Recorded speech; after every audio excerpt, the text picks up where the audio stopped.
Oh my God, It's just a different game, man. They don't have a mid-range game. They're like Guillermo and Coach Colorblocks were talking about from AAU. They're dunking.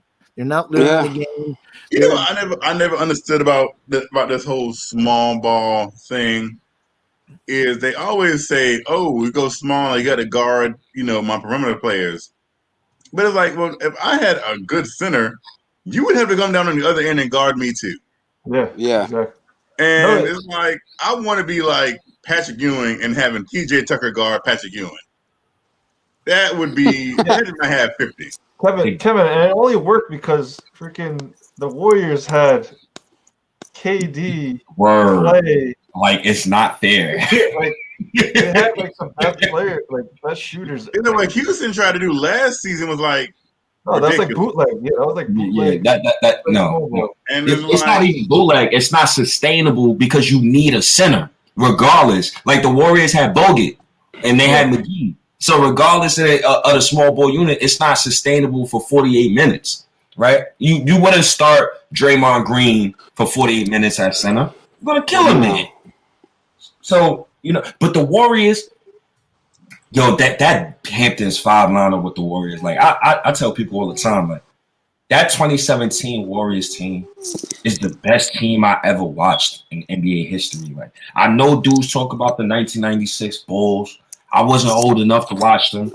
Yeah, the Lakers team too with Worthy and Magic and Kareem and Byron Scott and Cooper and OMG, man, they were unbelievable. The Warriors would sweep them, bro. I don't know. That's too much scoring. Oh, I don't know about that. Who guarded KD? Also depends on what rules are allowed. Like, how can you defend? Can you defend more aggressively? You know what I'm saying? So it's a lot of different game because if I can defend aggressively, I'm shutting like dogs. You can shut down. Ron Harper is going to shut down Steph Curry. Just if you could be that physical. If you can't, you know what I mean? Pippen will probably be on KD. Jordan probably be on Klay Thompson. And also, which 3P? I'll just spit all over myself. Which 3P are we talking about? Are we talking about the late 3P or the early one? The best team, the 1996 Bulls team. That's the team that won 72 games. Rodman might be guarding. Rodman guarding Draymond. Yeah. Oh no, KD. You think Rodman's going? Rodman might be guarding KD. Nah, I would not put Rodman on KD. That is murder, death, kill central. You put Rodman. How? Because who? All right, you put Rodman on KD. Who's Jordan and Pippen guarding? Pippen's guarding Clay. Pippen guarding Clay. Pippen guarding KD. No, and then you put Jordan on Clay. No, and then Jordan could guard anybody. Jordan could have guarded. I would put Jordan on Steph. They gotta worry about scoring. He gotta score. This ain't. I would put Jordan on Steph and put Harper on Clay. Harper's gonna get killed. Hold on, no. Ron Harper would have a better chance against Clay than he would against Steph. Yeah, he would. Because Clay doesn't move like Steph. Mm-hmm. Ron Harper can stay in front of Klay Thompson. Klay Thompson footwork is elite though. So I don't know. He ain't moving like he's not moving like Steph is around the court. Klay Thompson is not moving. I don't know about that. I don't know about that. That's like if you talking about just stand in front of Klay Thompson's not moving. He might have good footwork, but he's not super athletic like that. You know what I mean? Yeah. Ron Harper can check Klay Thompson. I don't know, man. You better off trying to get the 2001 Lakers, man. I don't know. It's not enough scoring. That's how it would be. If you took that team, that's how it would match up because I'm old enough to remember those Bulls teams.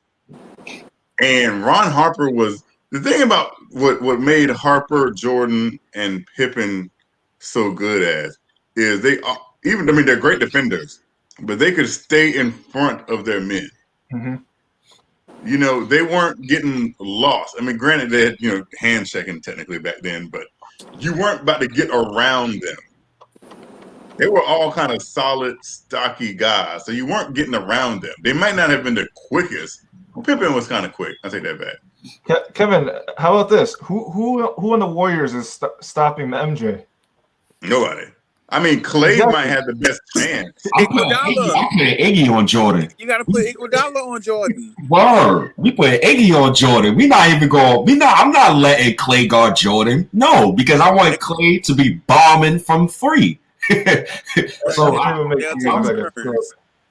even know Freezy was back in this. Yeah. Talk, Freeze. We miss you. Come on, up. I miss y'all, man. Hey, so guess what the dude just told me with a straight face. So I'm at work, right? And I'm in South Carolina, right? Yeah. So dude walks by, right? He like, yo, y'all gonna do something? And my man stopped working, another guy, you know what I'm saying, the dude I told you from Brooklyn. He was like, yeah, we gonna do something. We got Quickley. And I'm like, oh, here we go. And so the random dude is like, he gonna be all right, but that light-skinned kid, the one that shoot threes, he's gonna be an all-star. Oh, and so I'm like, dude, what? What? I'm like, dude. Past Kevin? And so I'm like, I'm like, yo, what light-skinned dude are you talking about? He goes, yo, the tall one, the one that don't miss from 3. So I'm like, yo, wrinkles on his forehead. Yeah, he was like, yo. No lie. My man was like, yo, watching him play is like watching NBA Jam. Oh man. Oh my goodness. So I was like, what in the world are you talking about? He was like, yo, y'all Knicks fans, man, y'all hate on everybody. But legit, people don't be thinking like y'all think. You know what I'm saying? Y'all think everybody trash. I was like, yo, you know what? Kinda. But I just like to feel like I'm a realist. I just don't like pumping air into something that ain't there. You know what, Freezy? I'm gonna turn my leaf on Kevin Knox. You know why? Because if Kevin Knox is getting better, right, that shuts everybody up who said, "Oh, he should have been in the G League last year. Oh, he had bad coaching last year." Because everyone was complaining, like, "Oh, he should have got more minutes." Like, how did he get better if he didn't get all those little development things? Oh my God, are you sleepy? Are you legit tired? No. Man, come on. Are you capping for Knox too? No, come on, man. No, because that dispels all those guys who were like, "Oh, you could only develop by starting, or you could only develop by getting minutes." Man, I told you that because I thought you was gonna laugh. I thought you was gonna be on my side.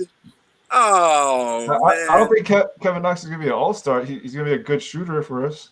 The dude said legit all-star. And so what he, like, his comparison was like, he was like, yo, don't look at necessarily the 1 or 2 years, because cats like Chris Middleton, you know what I'm saying? If you saw him in his first year, or Spencer Dinwiddie, if you saw him in their first year, you'd have thought they'd have been out of the league by now. You know what I'm saying? But then, you know what I'm saying, like year 3, 4, 5, you saw them turn it on. So I'm like, man, please don't. I want you to subscribe to the channel, but please don't never come on and say that.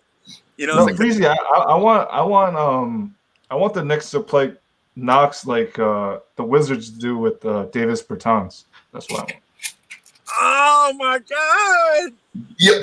Free art is seeing the vision that State sees. What is going on? Let that man bomb 8 threes a game. The only two that are on my shit list is freaking the model and freaking J. Cole's friend.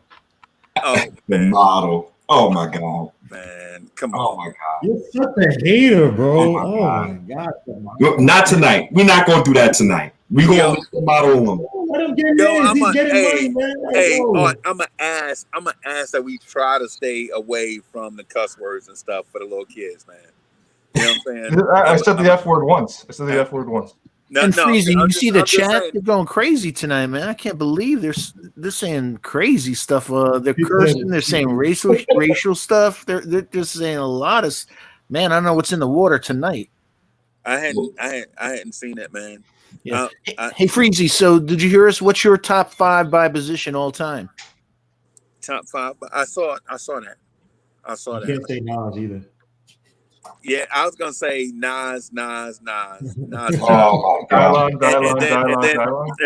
then in We sixth place, know, Freezy. in sixth place because of the Russian judge is Nas. You know what I'm saying? Of course. And But- Jimmy Page on guitar. Yeah. Hey, Jimmy Page is that dude. So, but anyway, what I was gonna say is, so top five. Are we talking about top five rock bands? Because I think you have to go, Led Zeppelin, Queen, and I flip those back and forward. Earth, Wind and Fire, in there. I got to throw Earth, Wind and Fire in there. Kool and the Gang, and probably fifth. I have to say the Beatles because of what they mean to everybody. But man, they're Pink singing. Floyd gotta be in You there. did not pick Pink Floyd. Your list is it man. has no value. The It has absolutely no value. the Beatles singing was terrible. But when you listen to their lyrics, you know what I'm saying. When you like say if you just Listen read to Floyd's lyrics, man. Well, yeah. Hey, did I tell y'all the hockey story about the one time? Yes. Okay, When you all went to the minor league hockey game.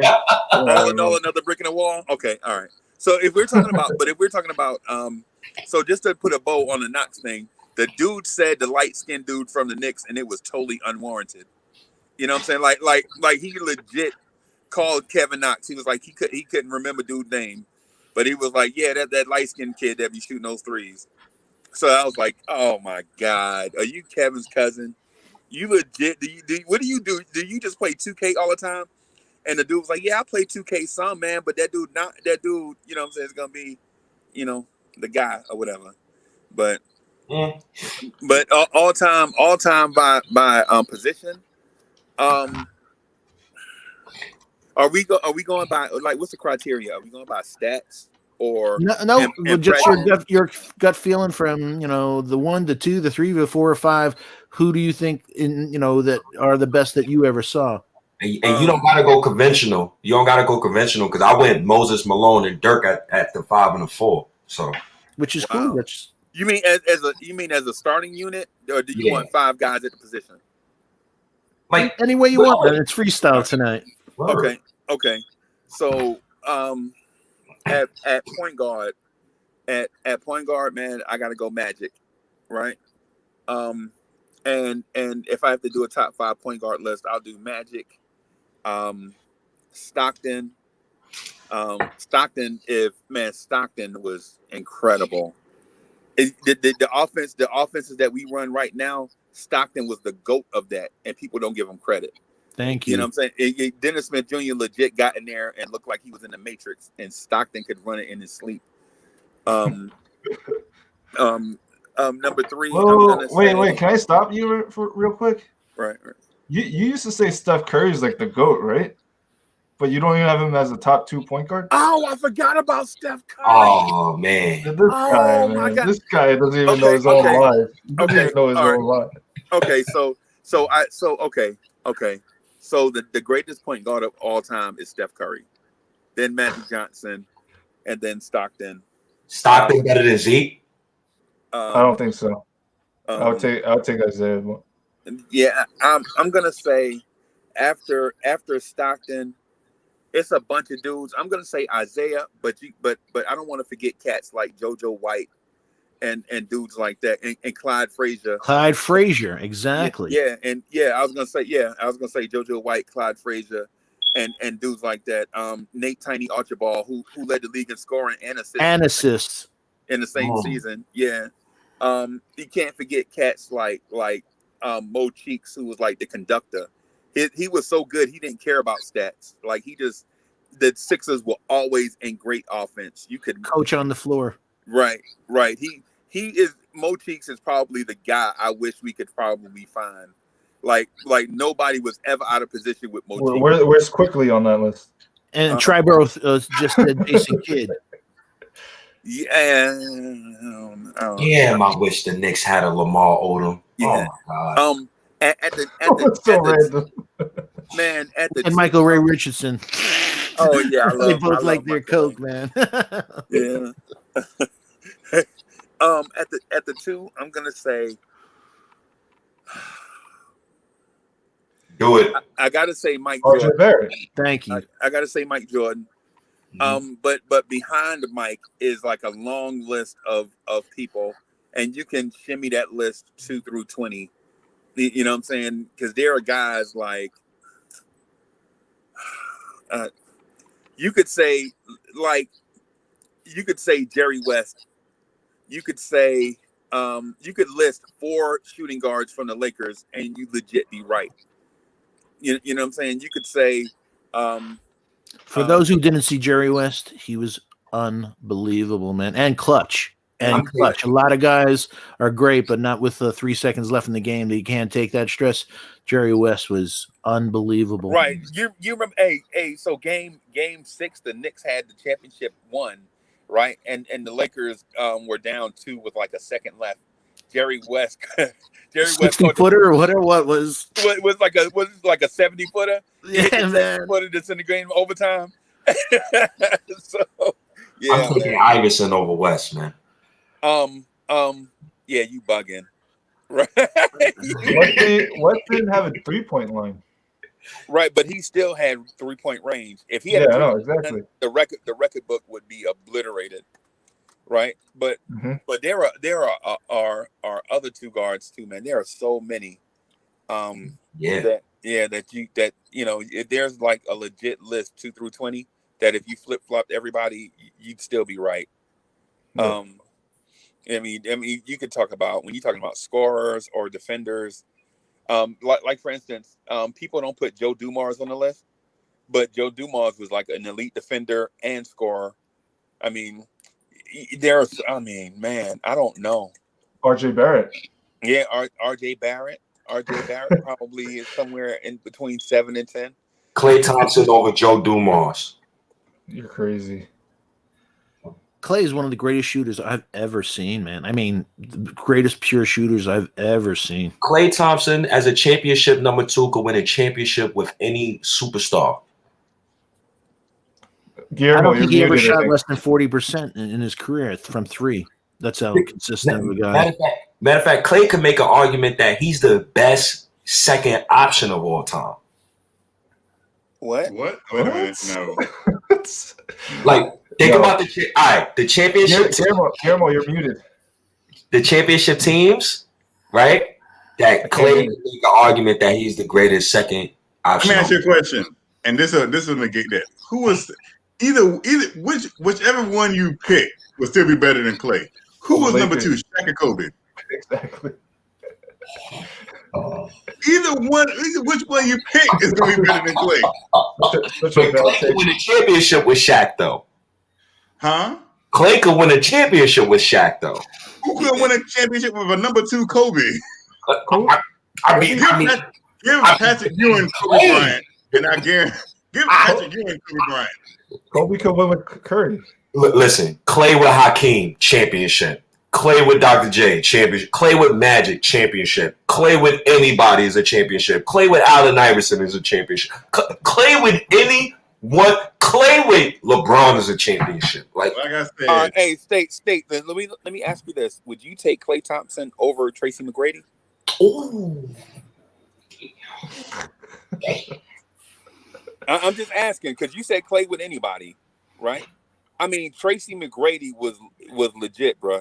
I mean, oh my God, that man didn't have injuries. He was total package. Right. Would you take? Okay, so would you take Klay Thompson over the Iceman? Yes. Am I the only one that can't hear Guillermo? Is Guillermo? What's going on with him? I see him talking, but I can't hear him. Yo, Guillermo, you got yourself muted. Damn, Klay or T-Mac? God damn, Freezy. But you said Klay over just about everybody. I said as a championship number 2. I said Klay is still not a better second option than Kobe was. But Kobe wasn't a second option for that long. I mean, during those championship years, Kobe was a second option. But But if you replace Kobe with Klay, they still win the championships. No, your question was he's the best number 2 ever. I said you can make the argument. He's not better than Kobe as a number 2. And to be honest with you, he's not better. I don't think either one of those guys are better than David Thompson. So y'all might not remember David Thompson, man. Oh, North Carolina State, man. Oh, He beat my beloved UCLA streak. I saw David Thompson's jersey in the Raptors for 4 years. Oh yeah, you sure did. Yeah, that's right. David Thompson, man. Guillermo. David Thompson legit had a 50-inch vertical. But Wait, so what happened with Guillermo? What? He just dropped. I think he's having some technical issues. He had a difficulty. Okay. David Thompson was crazy, man. He was crazy. He was legit. He was the inventor of the alley-oop. Yeah. You know what I'm saying? Because in the era of big men, you couldn't do entry passes. So David Thompson was like, well, I'll just jump over the top of them. I mean, and he went to the ABA first. Yes, man. I mean, and then, Freezy, you read in the chat? Huh? You read in the chat, Freezy? Yeah, I'm trying to. Oh, the debate with the Kobe and Clay is going crazy right now. I want to say something in the chat right quick because I just saw something. So Joe Curry said something about Ewing over Robinson. And somebody said Ewing don't got a ring. If Ewing had Tim Duncan, Patrick Ewing have a ring too. Exactly. That was the Achilles heels of all the Knicks teams. They didn't have that second superstar. And the one time Patrick Ewing got close, his wingman choked. So Starks. Say what you want about how great John Starks is. You can't get over the fact that John Starks choked. All right, but you don't get there without him. You don't get there without him. Don't disrespect Starks. Right. And he getting there and finishing the job are two different things. If you building the house, like, you know what, I'm not putting the roof up. Why didn't Pat finish the job then? Huh? Why didn't Pat finish the job? What did Patrick Ewing have in Game 7? Patrick Ewing averaged 23 points a game on the season, and in the finals, he averaged 18 points a game. Disgusting. So in Game 7, what did he average? What did he get in Game 7? I mean, I'm not sure. Under 20 points. Can you find it out, Steve? What Patrick Ewing had in Game 7 of the 1994 Finals? Okay. Now you can't hate on Starks, man. I was the Knicks lost that game by 6. Listen, let me throw this at you. Let me just say that again. The Knicks lost that game by 6. If John Starks just had an average game, they would have won. You think Ewing loses that game with Clay? What year was that again? 94. Okay, that's what I thought. You think Ewing loses that game with Klay Thompson, bro? This is what I mean by that argument. He wouldn't have lost that game with any other second player. John Starks choked. If Ewing had Reggie Miller, they would have won that. No, Reggie Miller is not Klay Thompson. Klay Thompson, Game 6, Klay Thompson. I would take Reggie Miller over Klay Thompson. I don't care. You drunk. Patrick Ewing had 17 points, 10 rebounds. Disgusting. And his season average was 23, by the way. Yeah, what now? What was John Starks at 8. 17-10. Derek Harper led us with 23. My biggest problem with Patrick, watching him all those years, was for his size. He was shooting way too many jumpers. I always thought he should have been more in the paint. I mean, but look at his knees was killing him. They ain't never give him a second option. That's why. If he would have had Clay, he would have won that chip. I tell you that. If he would have had Reggie, they would have won the chip. Reggie Miller is not better than Klay Thompson, man. Stop. This is why I would take Reggie because, and I'm not trying to say that Clay shrinks in the moment, but I know Reggie Miller rises to the moment. That's what I know for a fact. Okay. I know for a fact that Reggie Miller averaged under his regular season average every time he met the Knicks in the playoffs. So, man, I'm no disrespect, Reggie Miller. I literally saw this man have 9 points in 7 seconds. I saw it with my own 2 eyes. So I hate Robert Horry. Ewing in that series was 23 points, 16 points, 18 points, 16 points, 25 points, 17 points, and in Game 7, 17 points. So he basically averaged 18.9 points per game for the finals, 12.4 rebounds, 1.7 assists, and 4 blocks per game. Not enough. 4 blocks. That's a lot. 4.3. That's Yeah, a huge amount. Pretty good. Yeah, boy, yeah, that's a lot of blocks. Still not. But in contrast, Elijah 28 points, 25 points, 21 points, 32 points, He was the 27 best center at points, the time, though. 30 points, 25. He averaged 27 points a game, 9.1 rebounds, 3.6 assists, and 4 blocks. Oh, Let me So- ask you a question. In the Knicks wins, what did Patrick have in the wins the Knicks had? Okay. Let's see. They lost. All right, game 2. Game 4. Okay, so game 2 he had 16. Game 4, 16. So he didn't show up in the games they won. He only scored 16. It was the third game. The third game, hold on. God, I was 5 years old at the time. y'all got to watch all the good He had playoff. 25. He had 25 in that game. Art is old, man. You were 5 years old back then, man. And that was game 5, right? Yes. Yeah, He game is later, 5, 25. So That was in the Garden. No, that was in Houston. he had 12 rebounds too. 25 points, 12 rebounds. Harper had 7 assists that game. Hey, And wait, here's Freezy's boy. Ready? Hakeem had 27 points. Otis Thorpe had 13, and Robert Horry had 6 assists, which you don't think about Horry being an assist guy. I hate Robert Horry, man. Man, he's a winner. Can't take that away from the man. Remember Robert And Horry? a clutch shooter. And a clutch shooter. Robert but Horry was like a he- rookie that year. Let's think about it. Robert Horry was a rookie. Yeah. So it's not like he had that great of an impact. I mean, he was. I He mean, hit some clutch shots against us, right? I remember that. Against a lot of people. yeah, but he wasn't like the Robert Horry that you remember with the Lakers. Like he was a rookie. he was hitting him in Charles Oakley face because Yeah, I remember that. Because Oakley wouldn't go out. He was scared to get away from the rim. But you know what though? So Foxy, let me ask you this: Would you dismiss Pistol Pete from the argument in order to keep Klay Thompson? Pistol Pete was a special guy, man. He was just more than a great shooter. You know, his assists. He was a really one of a kind type of player. Another guy, injuries cut his career short, but he was electric. I mean, unstoppable. His range. I watched him from LSU, and just really a different type of player. That's such a hard call. I have great respect for Clay, but Clay, Pistol maybe got the guys around him involved more than Clay did, but both snipers. Right. You know what's funny? Mario Ellie got both his championship rings off the Knicks. Okay. I don't know why I just thought about that, but I was like, Mario Ellie shut down John Starks. You want to know what Mario Ellie was also on the Spurs team that beat us in '99. Yeah, Steven and Freezy, y'all are two oldest folk that's on the live right now. Steven, I would like for you to answer this question. How did the Knicks win that first championship? Who did they draft first? Willis Reed. Continue. It was Willis Reed. They had Bradley.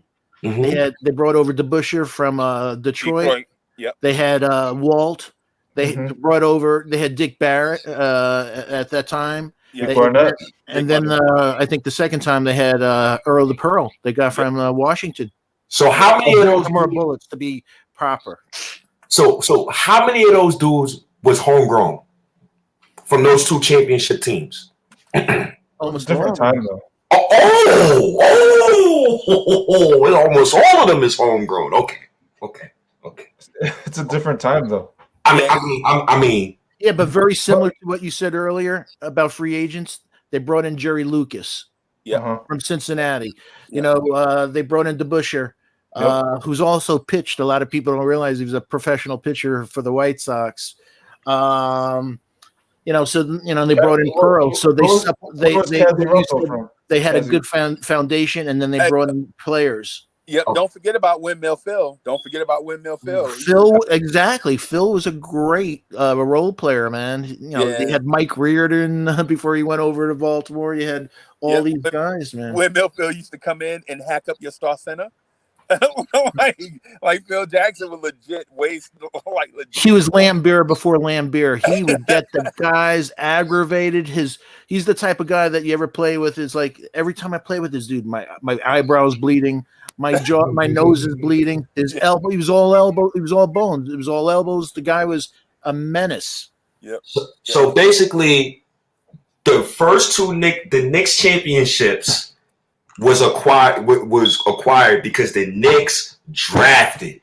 That's where I'm getting at. When you draft well and you have a great coach, that's what happens. And Holzman was a great coach, but also the player. Bradley was one of the great, moving without a ball guy that you'll ever see. He was nonstop, and also he was a Princeton guy. So talk about IQ. Great shooter, unbelievable shooter. Yep. And we remember Cassie Russell. Yeah, Cassie Russell.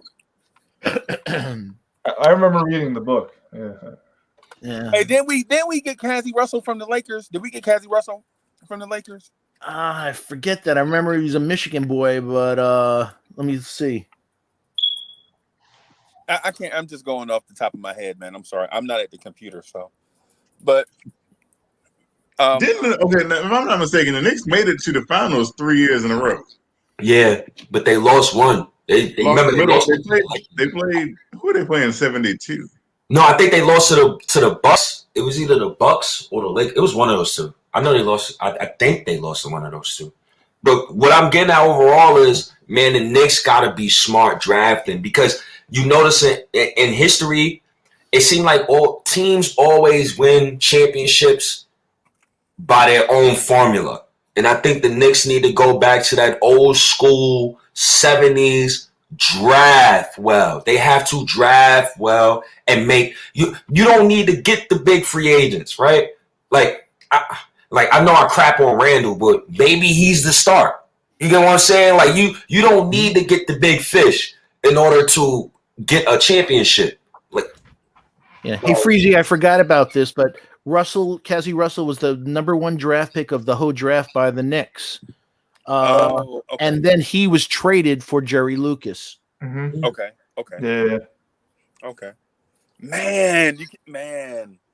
Wow. Yeah, but Clyde, oh my God. Hey, I idolized him. Clyde looked like, my uncles used to tell me that Clyde looked like trash when we first got him. Like the Knicks were like, you know what I'm saying, let's trade this guy for something. Oh. And then all of a sudden it clicked. Mm. Like it legit, like he could play D and the offense wasn't there. But then all of a sudden it's like something clicked. Oh my God, don't give State. I remember seeing him. He played for the Southern Illinois Salukis. Yep. And he played in the NIT, which was in that time, NIT, if you didn't go to NCAA, NIT was a big thing at the Garden. Yeah. It's nothing anymore. But I remember him watching the championship and then getting traded. But he was spectacular. I mean, smart defense. He'd have mood, he'd steal ball 3 times a game, 3 times a game. And Marv Albert, who became famous and won. He would do this pump. The guy would do it. He'd go up, hit the ball. And like these guys today, watching Clyde, watching Havlicek, a lost art is using the backboard. These guys would hit at certain angles. They never shot at the hoop. They went off the backboard because it was the most highest percentage. And it's a lost art. You just don't see that anymore. My high school basketball coach used to be like, that backboard costs $600. You better use it. But how many guys, we talk about, and nothing against Randall, but I think he misses 3 or 4 layup level shots a game off the backboard because he's not hitting there. Like if you look at the backboard, there's that square on the backboard that's telling you where that ball should be hitting for the angle. Yeah. And you're like, because there's times with Knox and others, you're like, why didn't you use the backboard on that shot? Right. I'm telling you, my high school coach used to get on us about using the backboard. Yeah. And we used to think it was so lame, but he was like, listen, this is automatic. If you put the ball right here in this square, it's going to go in. Right. It might not be the sexy shot, but yeah. And you brought up Bill Russell before. The story that I always love about Russell, and I love Bill Russell, he was a real deep man, is that Havlicek told this story that they asked him about Bill Russell, and he goes, I was very, very close friends with Bill, and we'd go to dinner all the time, and we'd be eating dinner, and people would stop by, and they'd say, look at Bill, and like, aren't you that basketball player? And he'd go, nah. And one day, John said to him, why do you always say no when they ask you if you're that basketball player? And he goes, that's what I do. It's not who I am. And I always thought that was really deep, man. Yeah, man. Man. Man, these dudes don't love the game like them old. You gotta understand, like, this is a different generation. Like, these dudes, they grow up with silver spoons in their mouths and all that. Like Robin and those dudes, they grew up in tough homes and tough situations. Like, a lot of these kids, they don't really like. They don't. I don't want to say this the wrong. They don't appreciate it. Yeah, like they don't appreciate it, man. You could tell when a dude really loves the game. Like, a recent example is Kawhi Leonard. Like, I did not think a couple years ago, like 2012, I didn't think he was going to be this good. Me either. I knew he was going to be good on the defensive side. I just didn't know his offensive game would have reached the level that it did. Yeah. So the reason why I brought up the 70 championship team and the 73 team is because that's another reason why I always feel like the Knicks just need to go the organic route and do it like how they did it to win their first 2 championships. Right. Yeah. I'm a Bronx boy, so Castle Hill Projects, shout out.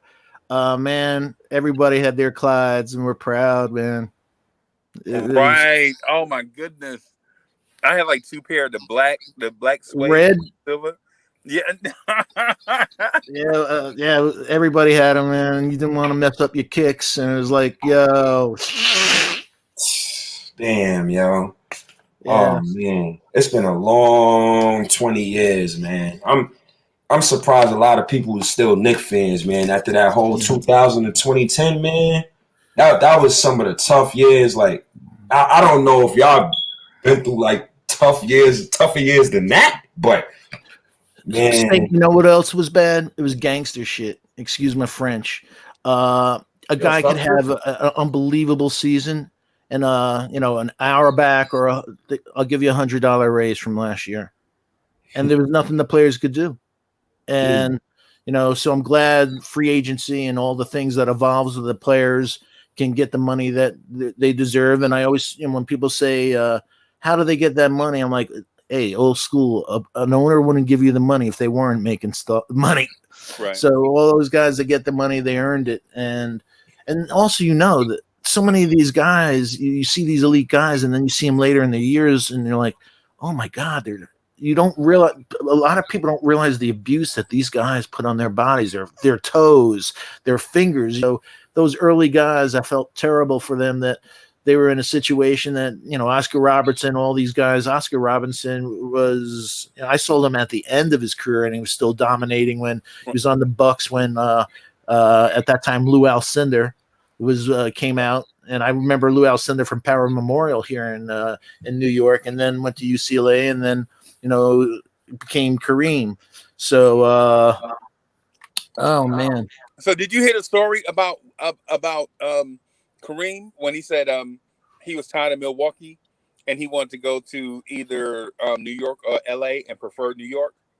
And the commissioner was like, if you go to New York, it'll be unfair to the rest of the league because the Knicks already had a championship team in place, right? They had just won a championship like the year before or 2 years before. And so the commissioner was like, nah, we don't want you to go to New York. And he was like, listen, I'm going or I'm out of here. And so he was like, listen, let's just flip a coin. Heads is the Lakers, tails is the Knicks. You know what I'm saying? We can't figure this thing out. You want to go to New York, that's where you're from. And that's the center of everything, all these movements going on right now, with all types of inequality and things like that going on in around the nation. But New York is like the media hub, right? And so he was like, okay, we'll flip a coin, and then that way it'll determine where we go. And so they flip the coin, and the Lakers get Kareem. Oh my God. Yeah. So we've been getting screwed for decades. The whole time, I'm telling you. And so I laugh with my boys. I'm like, yo, that was a two-headed coin. right? The commissioner's not an idiot. He not let him go to New York. But that's why I hate Laker fans, bro. My right hand man is a Laker fan. I be like, yo, bro, please stop. Like, with Kareem, I brought up earlier that David Thompson broke my heart beating my beloved UCLA, but the person who did that before was Elvin Hayes. I remember Elvin Hayes playing for Houston with Don Chaney, beating UCLA, Kareem and the Bruins with Keith Wilkes. But Elvin Hayes, talk about a guy that can play today. Elvin Hayes was a great player. I don't know if you ever heard of him, but he was a serious player. I can't see it, my friend. That's the city one. The new one that killed. Yeah, I got my stuff today. Yo, how do you like it? I didn't even try it on. Yeah, the new city jerseys and I like it. I saw RJ in it, and I liked it better when I saw it on him than when I saw. Sometimes things look better on than that logo. That logo cool. That logo cool. Yeah. Hey, so let me ask you. So we didn't finish doing that top 5 list. So who's the greatest small forward of all time in y'all opinion? Man, LeBron James. I still said Larry Bird. LeBron does everything better than Larry Bird. What happened? LeBron does everything better than Larry Bird. Have you ever seen Larry Bird play, young man? What happened? What happened, sir? Have you ever seen Larry Legend on a basketball court? No, I have not, OG. So that's why I am going with LeBron James. Now, my thing, I'm 34 years old. I was born in 1986. He's not that much older than us. Okay, and I'm 30 years old, and I'm telling you, LeBron is way better than. No, he's not way better, but he's better than Larry. This is why I separate people like Jordan and Larry and Magic. The things that they did on a basketball court was it's about timing. When Bird had that steal and passed it to Dennis Johnson, was one of the greatest. They still show that highlight 35 years later. It wasn't a great play. It's just Larry Bird knew where to go and what to do. It was like playing pickup basketball with Larry Bird. Like Larry Bird could really, and I hate to say Freeze's line, but Larry Bird could legit do everything on a basketball court. And there wasn't anything anyone could do. And he wasn't more physical than anyone. He wasn't like the greatest athlete, but Larry Bird could do everything on a basketball court. I respect that opinion. LeBron That's not an opinion, that's a fact. LeBron James, you know why he's the best small forward of all time? LeBron James, you could drop him on any roster in the NBA, in any team in NBA history, and they're an instant championship contender. LeBron James, when he retires, first of all, he beats Larry Bird in longevity. He might catch him in titles. MVPs, I believe he got more than him already. He already scored more points than him. He already has more assists than him. He probably going to get more rebounds than him when he retires. LeBron James has 4 finals MVPs. Here's the thing. Hold on. You're saying this because most of those facts are diluted because the first thing you said he's played longer. So if he's played longer, of course he's going to accumulate more. Okay. If you look at LeBron, if you look at Larry Bird's 12 years and LeBron James' 12 years, Larry Bird dwarfed LeBron James. No. No, Steven, you gotta look at the stats, man. In 12 years, Larry Bird had like 25,000 points. LeBron has been averaging 25 points since I've been 14 years old. I'm 30 now, bro. I'm 30. He's still averaging 25 plus points. Are you kidding me? Okay, LeBron James has been playing, 18 years? Larry Bird played 12 and had 25,000 points. Larry Bird, so the stats, Larry Bird for his career averaged 24.3 points, 1.7 steals, 6.3 assists, 10 rebounds, shot 38% from three. Absolutely one of the great shooters I've ever seen, man. How many career points does Larry Bird have? 21,791. He did that in 12 years. If we look at how many points LeBron James had in his 12 years, LeBron might end his career with 15,000 more points than Larry Bird, bro. More assists than him, more rebounds than him in total. More years than him. And he's more played years than he's gonna play literally like 10 more years than Larry Bird. But you gotta count longevity. You gotta count that. If LeBron plays until he's 40 years old and he wins 2 more championships, we're gonna have to insert him in that GOAT combo, even though he's the Billy GOAT right now and the second best player of all time. But that's a conversation for another day. Yeah, LeBron doesn't average as many rebounds. He doesn't average as many. Obviously, he's not as good of a shooter from both the three from the foul line. But he's a dominant player. That sometimes I'm a stat guy. LeBron's a dominant player, man. Dominant. I've never seen it when he wants a bucket. There is nobody who can stop him, and if you do stop him, that means he's going to the line. Bro, LeBron has his physicality is off the chart. Hold on, let me ask you a question. Mm-hmm. Let me ask you a question, Steven. If Larry Bird wanted to score, do you think anyone could have stopped Larry Bird from scoring? Nobody. If you want to watch players talk about other players, talk about Larry, you'll love the stories that he was one of the great trash talkers, and that he'd go over the best defensive players who guarding him, and he's going to say, "Listen, after the timeout, I'm going to go a little left to the key here. I'm going to get the ball, and I'm going to drain it right in your face."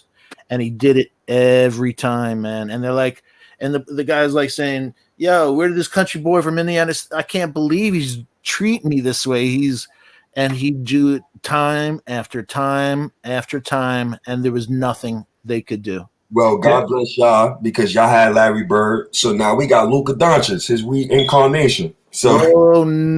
Oh, it's no? Larry Bird was he? Oh, Larry Bird is literally legit one of the greatest shooters in the. Larry Bird would routinely hit shots from behind the backboard. Didn't Larry Bird play? Listen to the story at the 3-point shooting contest at the All-Star game. He didn't even take his warm-ups off. Exactly. He's like, son. He just they called him up there. He's like, all right, I'm just going up there. I'm bullshitting. And literally didn't take his warm-ups off. Man, y'all 3-point contest. with the language tonight. What's good? I don't know. Something's in the air tonight. I'm sorry, but again, I'm a Bronx boy. You can take the boy out of the Bronx, but you can't take the Bronx out of the boy. Said something too. I think Foxy may have said something too, but I couldn't hear because it was coming through robotic to me. I couldn't tell. But saved by the robotics. Yeah, but the thing about LeBron and Larry Bird, man, is Larry Bird did more with less. LeBron, the list of guys that LeBron James have played with, you can start another franchise with. You can legit. I don't know about that. Freeze, McHale, the Chief. Dennis Johnson, Kevin McHale or Chris Bosh, Freezy. Kevin McHale all day long. I would take Chris Bosh in that because McHale used to be hurt a lot, and so you could also say Bill Walton or Chris Bosh, right? If you look at the talent, you'd think Bill Walton, but Bill Walton was hurt a lot, just like McHale. You know what I'm saying? Chris Bosh, his career came to an end, but it came to a sudden end. Chris Bosh was not hurt over the course. Chris Bosh was available. So go ahead. By the time Bill Walton got to Boston, he was a shell of himself anyways. Right. And the same. Yeah, it was the Portland year. It was the real Walton. Right, and the same thing with Robert Parrish. Robert Parrish played a lot of years 3 years in Golden State before he got traded to the Celtics. Yeah.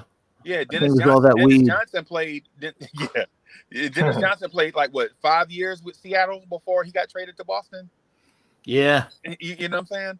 I mean, so we look at it as if Boston drafted all these cats together and they played all these years together, but they didn't.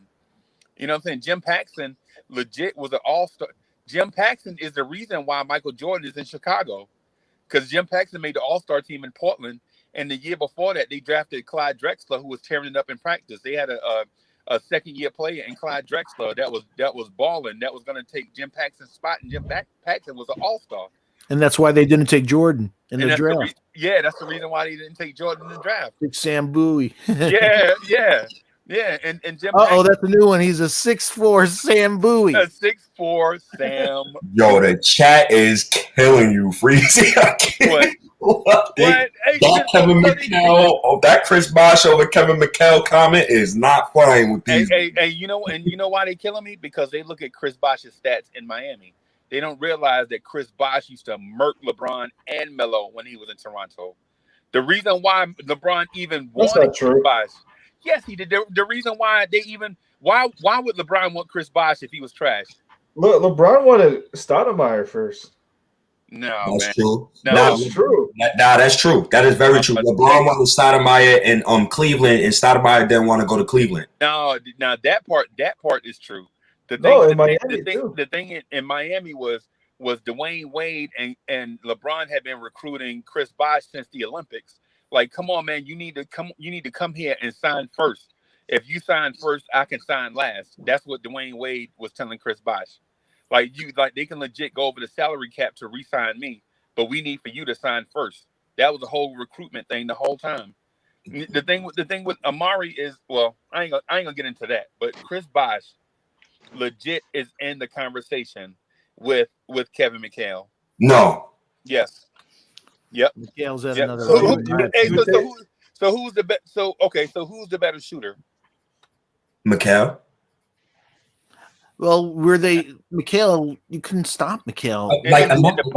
In his spot, it was absolutely unstoppable. I never looked at Bosh as an unstoppable player. Right. And well, in Toronto, he used to murder. Now Bosh was unstoppable.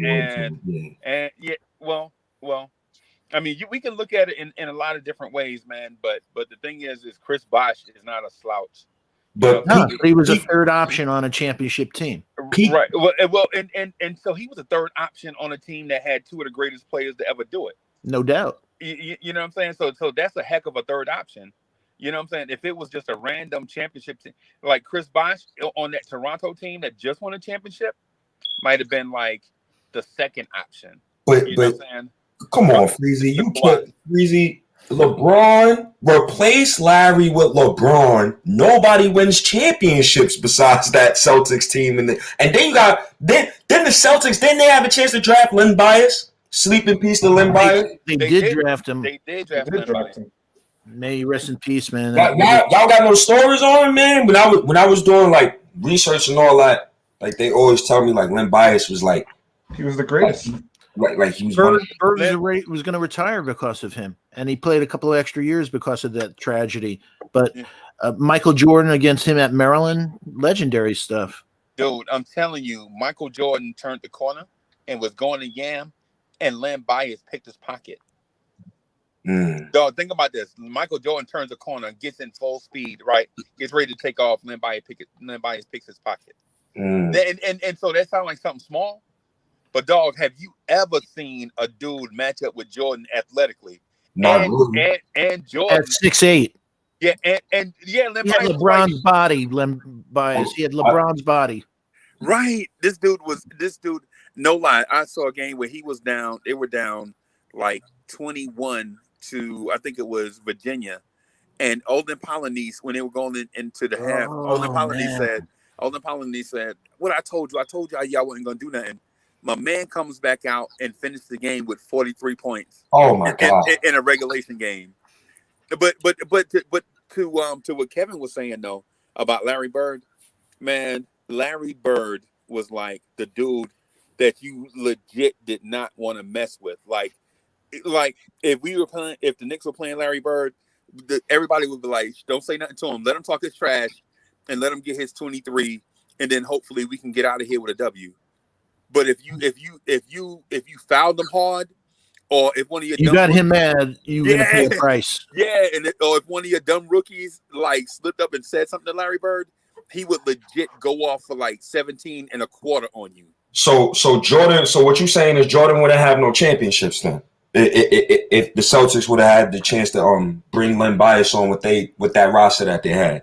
It would have been brutal, man. It would have been legendary stuff for the ages. Hey, think about this. Think about this. Think about who the fastest dude in the NBA is, and then give him a motor, and then give him like a 45-inch vertical, and a jump, and then give him LeBron's body, not like a give him LeBron body, right?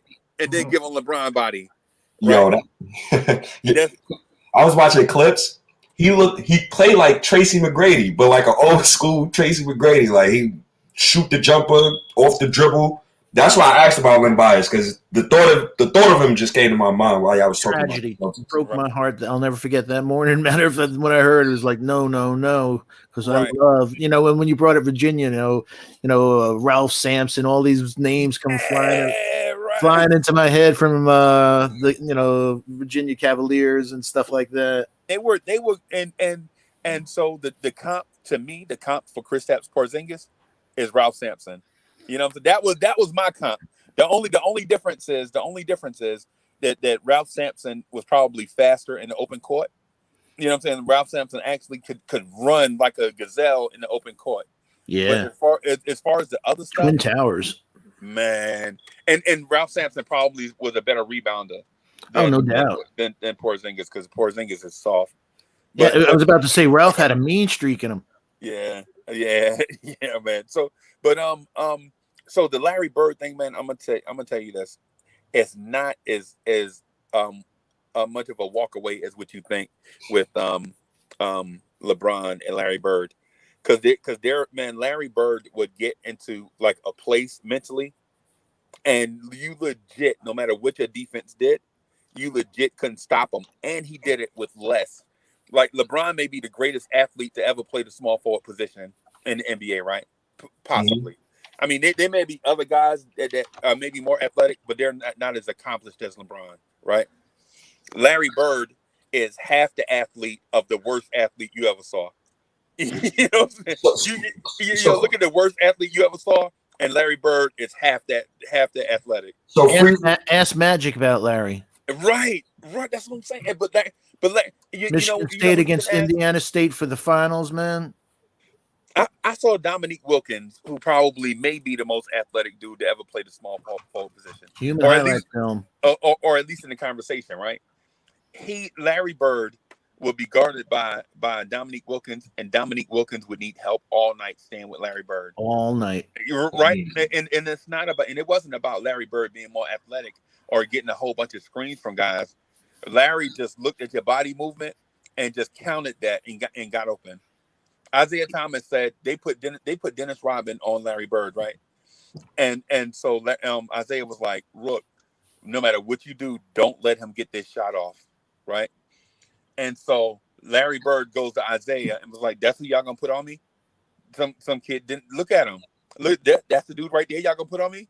Tell him I'm gonna be in the corner wide open. That corner over there. So they tell Rodman, like, yo, Larry just said he's gonna take the shot from that corner over there. So Rodman cheats and beats him to the corner. Larry Bird catches the ball and gets the shot off, right? And Isaiah Thomas is like, oh my God, didn't we tell you not to get the shot off? And Larry misses, right? He missed the shot. And Larry looks at Isaiah like, I had you if I wanted to. I had you if I wanted you. You know what I'm saying? So this dude Larry Bird did stuff. So I mean, he threw. So there's a story that they were playing Cleveland, and the dude from Cleveland said Larry Bird threw a pass through his jersey to Danny Ainge, and Danny Ainge hit a three. So my man said he threw the ball through his jersey, and I'm like, nah, that ain't real. And there's no videotape of that. You know what I'm saying?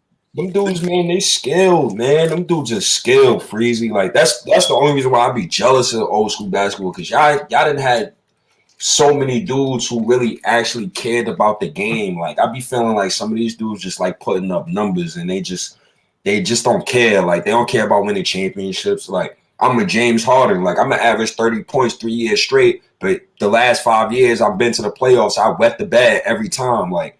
This is why I don't respect a lot of players in today's. He got into your head, man. He was brutal, man. In warm-ups, he'd yawn and he'd go, I feel like 48 tonight, man. Wow. And he dropped 48 on you, and the guy was just like, man, I can't believe how much disrespect he's showing me. And he just get in your head, take you off your game. Mikhail did the same thing. They got under your skin that and once you get emotional and you're not playing the game you want to play. Y'all think that will ever happen again? The Freezy, you could go with this one, Steven, Art, whoever. Y'all think the super team will ever happen again? Like, do we think like 3 top 10 players will ever play again in the NBA in the next like this decade or something? Great question. I don't think so because of the cat.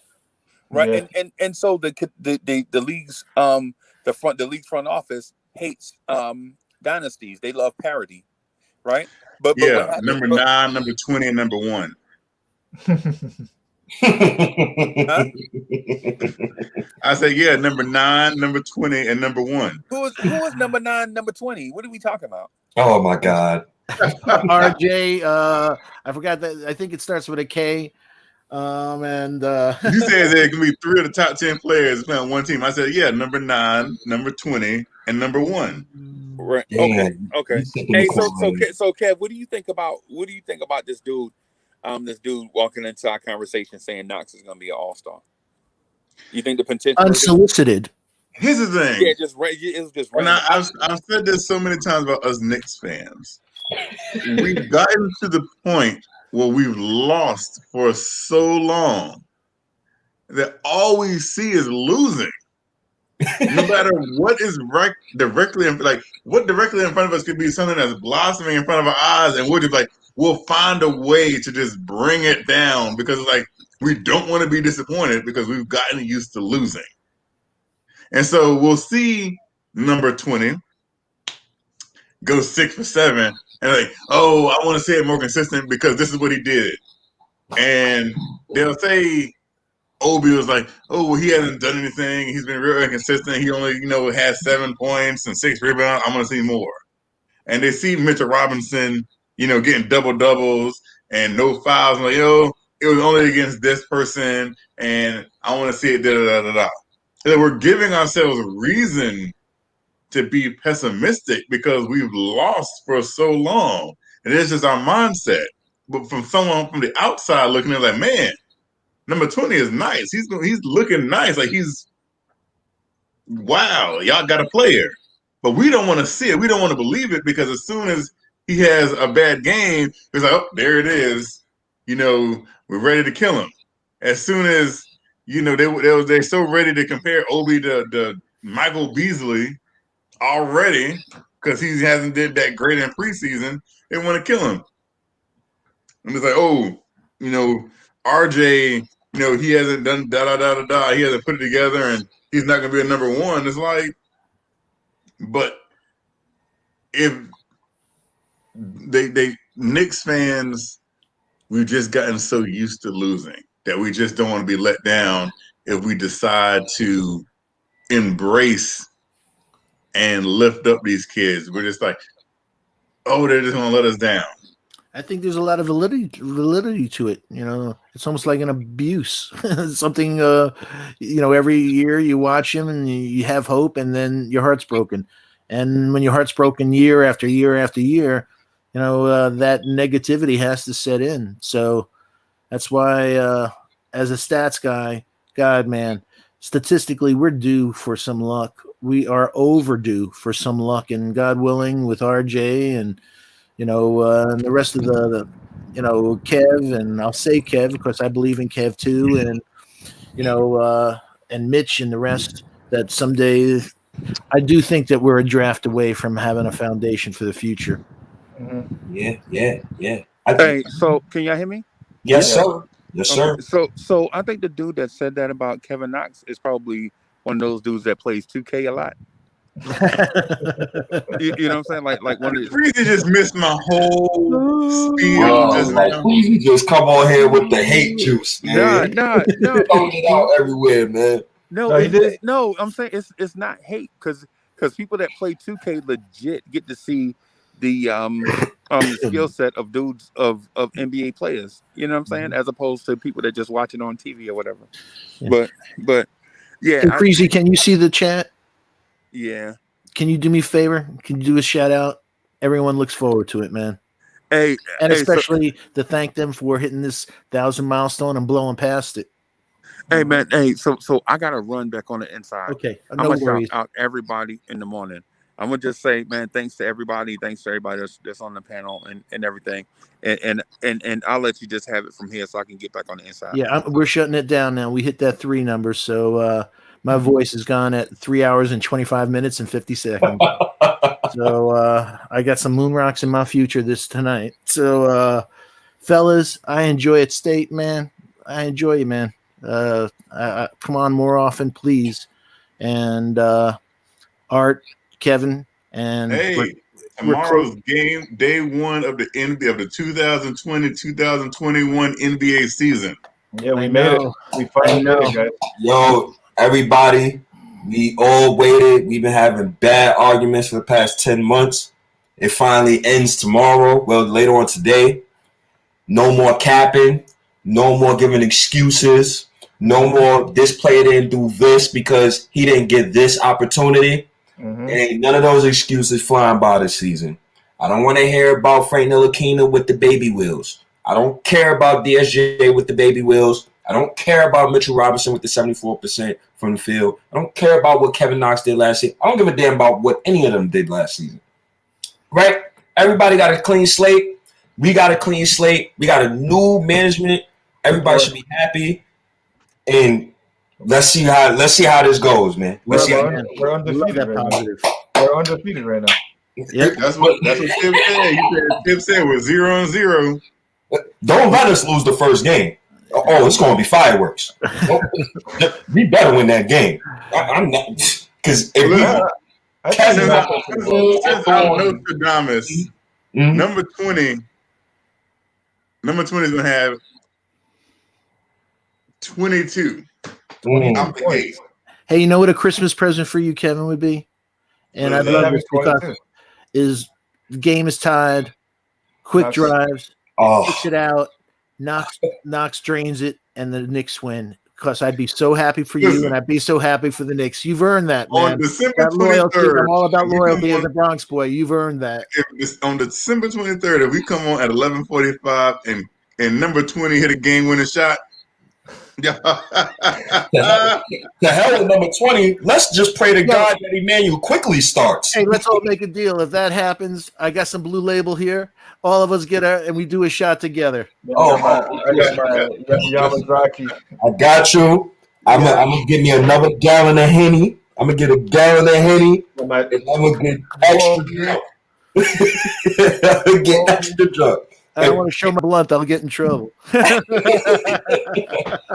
Yo, let's just pray to God that Tibs focuses on the foundation.